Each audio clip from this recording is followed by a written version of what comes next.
সম্মানিত ভুট্টা চাষী ভাই বোন বন্ধুগণ, আসসালামু আলাইকুম।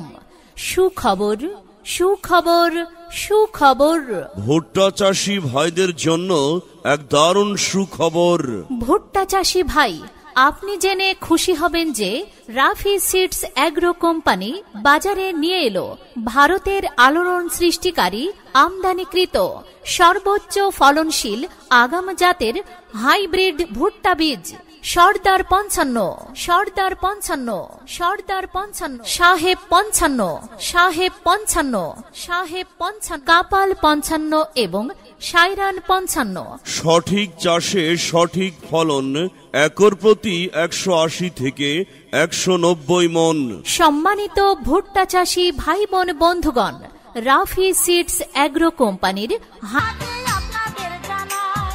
আচ্ছা রমেশ ভাই, তোমার ক্ষেতে ভুট্টার ফলন এত বেশি, তুমি কি ভুট্টা বীজ রোপণ করেছো বলো তো? তাহলে শোনো, আমি এবার রোপণ করেছি রাফি সিডস এগ্রো কোম্পানির হাইব্রিড ভুট্টা বীজ সর্দার 55, সাহেব 55, কাপাল 55 এবং সায়রান 55 ভুট্টা বীজ। রমেশ ভাই, রাফি সিডস কোম্পানির ভুট্টা বীজের জাতগুলোর বৈশিষ্ট্য বলো তো দেখি।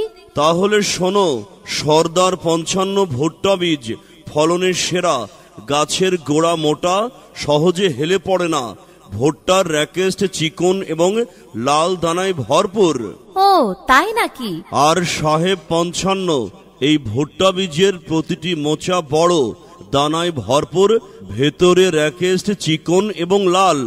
আর কাপাল 55 এই ভুট্টা বীজের গোড়া শিবাগুলো বাটির মতো চতুর্দিক থেকে বের হয়ে আসে, ভেতরের র্যাকেস্ট লাল এবং চিকন দানায় ভরপুর। রমেশ ভাই, সায়রান 55 এই ভুট্টার জাতটা কেমন হবে? আর শোনো, সায়রান 55 এই ভুট্টা গাছ ঝড় বৃষ্টি সহনশীল, সহজে হেলে পড়ে না, ভেতরে র্যাকেস্ট লাল এবং চিকন দানায় ভরপুর। ও তাই নাকি? হ্যাঁ, তোমার টেনশন করার কোনো কারণ নেই। এখন আমাদের হাতের কাছে হাটে বাজারে পাওয়া যায় রাফি সিডস এগ্রো কোম্পানির ভুট্টা বীজ সর্দার 55, সাহেব 55,